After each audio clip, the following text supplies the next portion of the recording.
এরপর আমরা যেটা আলোচনা করব, আমাদের রিভিশন টেস্টে যে সিলেবাসটা আছে, যে বায়ুমণ্ডলের উষ্ণতা, বায়ুমণ্ডলের চাপ, এই অবধি বায়ুমণ্ডলের চাপ বলয় অবধি।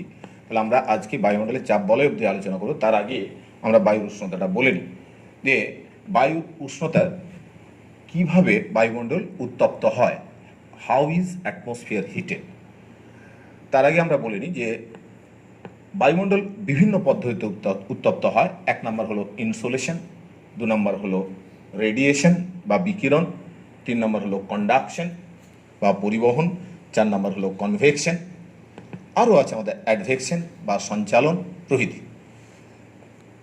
ইনসোলেশন কথাটা পুরো নাম হলো ইনকামিং সোলার রেডিয়েশন, সূর্যরশ্মির তাপীয় ফল। আমরা জানি যে সূর্য থেকে যে পরিমাণ তাপ আসে তার 200 কোটি ভাগের 1 ভাগ বায়ুমণ্ডলকে উত্তপ্ত করে। এই 1 ভাগদারি কত হয়ে যায় না, 1 ভাগদারি আমরা ধরে নিচ্ছি এটাকে পার্সেন্টেজ হিসাবে 34%, এটা প্রতিফলিত হয়ে পুনরায় মহাশূন্যে ফিরে যায়। তাহলে যে অংশটা প্রতিফলিত হয়ে মহাশূন্যে ফিরে গেল তাকেই বলে অ্যালবেডো। আর যেটা সরাসরি 66 ভাগ, তাহলে 34 ভাগ যেটা ফিরে গেল সেটা হলো অ্যালবেডো। আর যেটা 66 ভাগ সরাসরি ভূপৃষ্ঠকে উত্তপ্ত করলো সেটাকে বলে কার্যকরী সৌর বিকিরণ। তাহলে নাও atmosphere is heated in a number of ways. One is insolation. The full form of insolation is incoming solar radiation. If we consider that 100% solar energy comes from the outer surface of the sun, out of 100%, 34% is reflected back towards the space, that is called albedo, and 66% directly hits the surface, that is called effective solar radiation. So insolation is the sum total of albedo and effective solar radiation. Now we'll discuss about radiation. Radiation, what does it mean? It means spreading of heat. Whenever heat is transferred from where? From the outer surface of the sun in the form of short wave, and from the heated surface in the form of long wave, that is called radiation. ভূপৃষ্ঠে আমরা কি বললাম, যে একেবারে সূর্যের বহির অংশ থেকে যে তাপটা এলো ক্ষুদ্র তরঙ্গ রূপে ভূপৃষ্ঠকে উত্তপ্ত করলো, এবার উত্তপ্ত ভূপৃষ্ঠ আবার কী করলো, দীর্ঘ তরঙ্গ রূপে বায়ুমণ্ডলকে উত্তপ্ত করে। তাহলে ওই পদ্ধতিটাকে আমাদের কি বলে, বিকিরণ পদ্ধতি। এবার এলাম পরিবহন পদ্ধতি। দেখবে তোমাদের বাসে যদি চড়ার অভ্যেস থাকে, বাসের মধ্যে কন্ডাক্টর থাকে, সেই কন্ডাক্টর দুজনের মধ্যে একটা লিঙ্ক স্থাপন করার চেষ্টা করে। একটা হলো কি প্যাসেঞ্জার, আর একটা হলো গাড়ির যে ওনার। এই যে দুজনের মধ্যে লিঙ্ক করলো, তাহলে এখানেও আমরা পাবো বায়ুমণ্ডলের যে উষ্ণতার যে তারতম্য হচ্ছে, তার কি না প্রতিটি স্তরের মধ্যে এই উষ্ণতার পরিবহন করা হয় যে পদ্ধতিতে, সেটাই হলো কন্ডাকশন বা পরিবহন।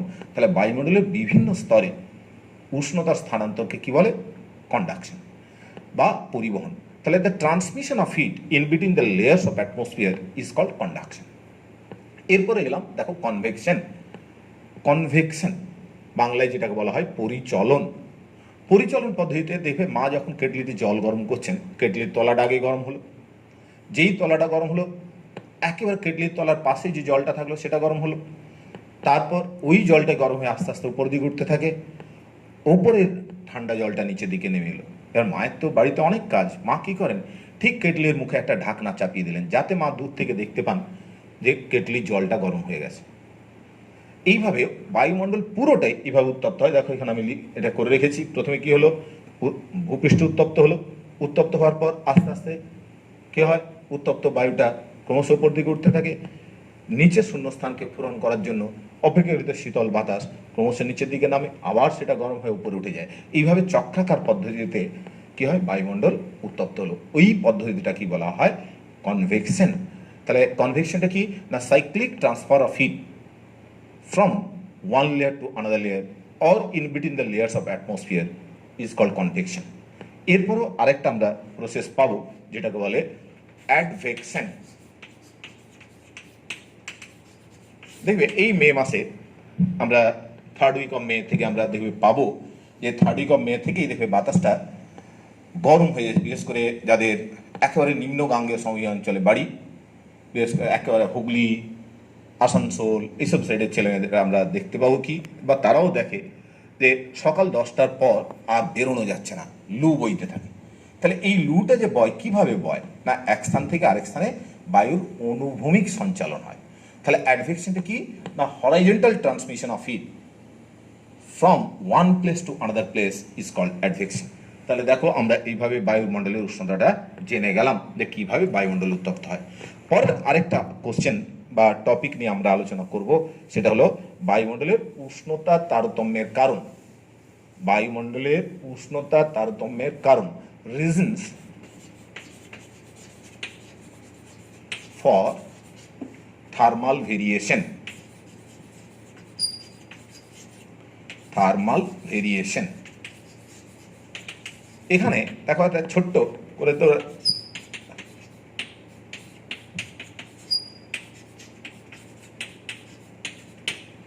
এই সংকেতটা মনে রাখবে, সিম্বল একেবারে আমরা শর্ট ফর্মে বা অ্যাব্রিভিয়েটেড ফর্মে লিখে রেখেছি। এল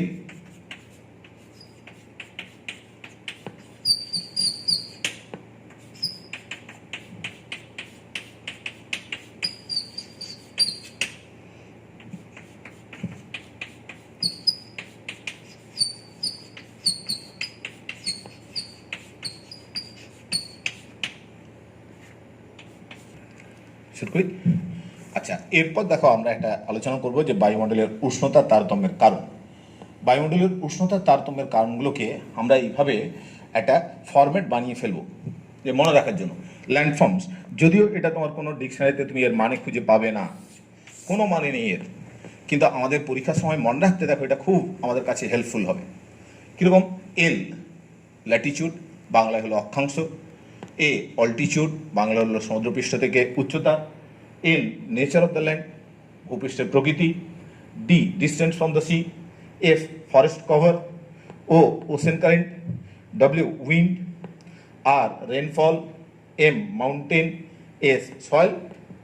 ও স্লোপ অফ দ্য ল্যান্ড হলো সয়েল বা মৃত্তিকা এবং ভূমিভাগের ঢাল। এবার একটা একটা করে পয়েন্ট আমরা মুখস্থ করবো যে কীভাবে বা পড়বো। অক্ষাংশ, যেমন ধরো নিম্ন অক্ষাংশে কী হবে বলো, সারা বছর সূর্যরশ্মিটা লম্ব হয়ে পড়ে, তাহলে উষ্ণতা বেশি হবে। উচ্চ অক্ষাংশে কী হবে, সারা বছর সূর্যরশ্মিটা অতি তির্যক হয়ে পড়ে, তাহলে উষ্ণতার পরিমাণটা হবে কম। তেমনি আমরা বললাম যে সমুদ্রপৃষ্ঠ থেকে উচ্চতা, তাহলে একটু ইংলিশে বলে নিই। Latitude, within low latitude, owing to the presence of which type direct rays of the sun, temperature condition is very high. Within low latitude, within high latitude, owing to the presence of oblique rays of the sun, temperature condition is very low. Next we'll get altitude. From sea level, if we proceed from sea level towards the top of the mountain, কি হবে বলো, the air temperature decreases with increasing height. কতটা রেটে? at the rate of 6.4 degree centigrade per 1000 meter of ascent. সমুদ্রপৃষ্ঠ থেকে যতই আমরা উপরে উঠি বায়ুমণ্ডলীয় উষ্ণতা কত না 6.4 ডিগ্রি সেন্টিগ্রেড হারে কমে যায়, একেই উত্তাপ কমে যাওয়ার গড় বলে, বা ইংলিশে যেটা বললাম ল্যাপসেট। যে more you proceed from sea level towards the top of the atmosphere, temperature decreases with increasing height at the rate of 6.4 degree centigrade per 1000 meter of ascent. Next, nature of the land. You know that in mountainous region, all the year round temperature condition is very low, whereas in plateau region temperature condition is high. In plain region temperature condition is neither too high not too low. তাহলে আমরা ভূপৃষ্ঠের প্রকৃতিতে কি বললাম যে আমরা পার্বত্য অঞ্চলের উষ্ণতা সারা বছরই কম থাকে। যেমন দার্জিলিংয়ে দেখবে আমরা যখন এখানে মে মাসে গরমে হাঁসফাঁস করছি, গাঙ্গীয় সমভূমি অঞ্চলের মানুষ, দার্জিলিংয়ে সেই সময় উষ্ণতাটা বেশ হয় মনোরম। আবার তুমি যদি ছোটনাগপুর মালভূমি অঞ্চলে যাও, গরমের সময় বেশ গরম, আবার ঠান্ডার সময় বেশ ঠান্ডা। এরপর আমরা বললাম distance from the C, example দিয়ে বোঝায় তাহলে আমার সুবিধা হয়। সমুদ্রপৃষ্ঠ থেকে দূরত্ব, যে দিল্লি ও গোয়া কোনটা সমুদ্রের কাছে না স্যার গোয়াটা সমুদ্রের কাছে, দিল্লিটা সমুদ্র থেকে অনেক দূরে। তাহলে গোয়ায় কোন ধরনের জলবায়ু বিরাজ করবে না আবহমণ্ডলটা হবে সমভাবাপন্ন, কিন্তু দিল্লিটা হবে চরম ভাবাপন্ন। তাহলে the places which are nearer to the sea will enjoy equable climate, the places which are far from the sea will enjoy extreme climate. For example, already I told you that what will be the example, like Delhi and Goa. As Goa is nearer to the sea, that region experiences moderate climate. As Delhi is far from the sea, that region experiences extreme climate. Am I clear to you? Next we'll get which one? Forest. Forest cover একেবারে আমরা বলতে পারি বনরাজি বা অরণ্য। এই অরণ্যের জন্যই দেখো আমাদের থর মরুভূমির সৃষ্টি হয়েছে কিন্তু এই অরণ্য নিধনের কারণে। পৃথিবীর বড় বড় যে মরুভূমিগুলো, অধিকাংশ মরুভূমি তৈরি হয়েছে কিন্তু এই গাছপালা কেটে ফেলার ফলে। গাছপালা যেখানে দেখবে বেশি আছে সেখানে কি হয়, উষ্ণতাটাও কম, বৃষ্টিপাত বেশি। আবার যেখানে গাছপালা নেই সেখানে উষ্ণতাটাও বেশি, বৃষ্টিপাতটা কম। তাহলে forest is considered as the rain holder and rain banker. The reason which is covered with forest, amount of rainfall is high, temperature distribution is low. The region where there is devoid of natural vegetation, temperature condition is very high, rainfall is very low. Next we'll get which one? Ocean current. What is ocean current? Horizontal movement of seawater is called ocean current. There are two types of ocean current. One is warm, another one is cold. Warm ocean current accelerates the temperature condition, whereas cold ocean current reduces the temperature condition of the coastal areas. তাহলে সমুদ্র স্রোত আবহমণ্ডলকে বিভিন্নভাবে প্রভাবিত করে। দেখো সমুদ্র স্রোত আমরা জানি যেমন এল নিনো, লা নিনা। এল নিনোটা কি? এল নিনোটা হলো সব বছরই যে আসে তা কিন্তু নয়। এল নিনো এটা স্প্যানিশ শব্দ, যার অর্থ হলো ক্রাইস্ট দ্য চাইল্ড। কখনো কখনো দেখা যায় কি ডিসেম্বর মাসের, শীতকালে ডিসেম্বর মাসে বিশেষ করে হয় বড়দিনের সময় এই এল নিনোর আমরা প্রাদুর্ভাবটা দেখি। এটা একটা দক্ষিণমুখী স্রোত, উষ্ণ স্রোত, যেটা আসছে থেকে না পেরু অঞ্চল থেকে। দেখো পেরু অঞ্চলে এটা বৃষ্টিপাত ঘটাচ্ছে, কিন্তু যখন এটা ভারত মহাসাগরে প্রবেশ করে তখন কিন্তু সেটা কি হয়, মৌসুমী বায়ুর বাধা, প্রবাহ পথে বাধা হিসেবে থাকে। তাহলে আমাদের তখন হয়ে যায় কি, সেই বছরটা দুর্ভিক্ষ হয়ে যায়, সেই বছরে খরা হয়ে যায়।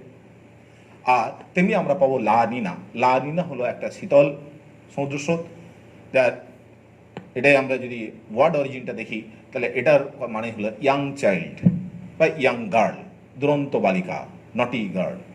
তাহলে এটা কি এক ধরনের শীতল সমুদ্র স্রোত। তাহলে উষ্ণ সমুদ্র স্রোত, শীতল সমুদ্র স্রোত কীভাবে আমাদের আবহমণ্ডলকে প্রভাবিত করে উষ্ণতা নিরিখে, সেটা আমরা ব্যাখ্যা করলাম। এরপর আমরা যেটা পাবো উইন্ড। উইন্ড আগেই আমরা জেনেছি যে উইন্ডটা কি, horizontal movement of air. Generally, warm wind accelerates the temperature condition of a particular region. Cold wind reduces the temperature condition. তাহলে আবহমণ্ডলকে আমরা বায়ুটাকে দুটো ভাগে ভাগ করছি। একটা হলো উষ্ণতা নিরিখে উষ্ণ বায়ু, আর একটা হলো শীতল বায়ু। উষ্ণ বায়ু কোনো অঞ্চলের উষ্ণতাকে বৃদ্ধি করে, আর শীতল বায়ু কোনো অঞ্চলের উষ্ণতার প্রশমনে সাহায্য করে। এরপর আমরা যেটা বলবো মাউন্টেন বা পর্বত। দেখো আজ যদি হিমালয় না থাকতো তাহলে সারা ভারতবর্ষটাই কিন্তু মরুভূমিতে পরিণত হতো।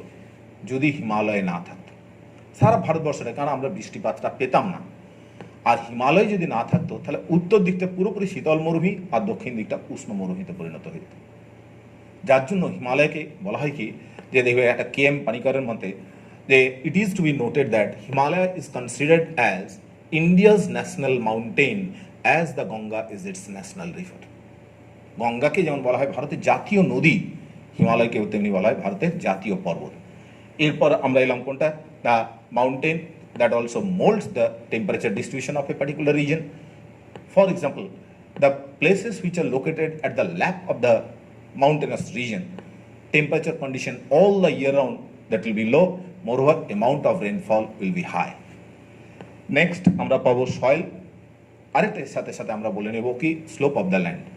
তাহলে মাটি, যেমন দেখবে যে অঞ্চলে কৃষ্ণ মৃত্তিকা রয়েছে সেই অঞ্চলে তাপ গ্রহণ ক্ষমতাটা অনেক বেশি মাটির। আবার যে অঞ্চলে নরম পলি মাটি রয়েছে সেখানকার তাপ গ্রহণ ক্ষমতাটা কম। তাহলে কৃষ্ণ মৃত্তিকা অধ্যুষিত অঞ্চল, ল্যাটেরাইট মৃত্তিকা অধ্যুষিত অঞ্চলে তাপ গ্রহণ ক্ষমতাটা বেশি, ফলে ওখানকার বায়ুমণ্ডলে আবহমণ্ডলে উষ্ণতা হবে অনেক বেশি। তাহলে এই সয়েল বা আমরা যে মাটির কথা বললাম, এই মাটির এটা তো কী হবে না, মাটি যেমন বললাম তাপ গ্রহণ ক্ষমতা অঞ্চল ভেদে বিভিন্ন রকম হয়। আবার ভূমিঢাল, ভূমিঢালটাও দেখো গুরুত্বপূর্ণ ভূমিকা পালন করে। ধরো এইভাবে তোমরা ছোটবেলায় একটা ড্রয়িং করতে, সূর্য যদি এই দিকে থাকে তাহলে এই দিকটাই তাপটা বেশি হবে, কাটছে না এই দিকের চেয়ে। তেমনি তাহলে আমরা সয়েলটাকে কি বলবো, যে so far as the black soil is concerned, temperature holding capacity is more. So far as the alluvial soil is concerned, temperature holding capacity is less. Here, slope of the land, the sun facing ground surface will receive more insolation compared to the leeward slope. Now in this we will discuss which one, the thermal variation or temperature variation of atmosphere. এর পরের topic যেটা আমরা শুরু করব বায়ুর চাপ।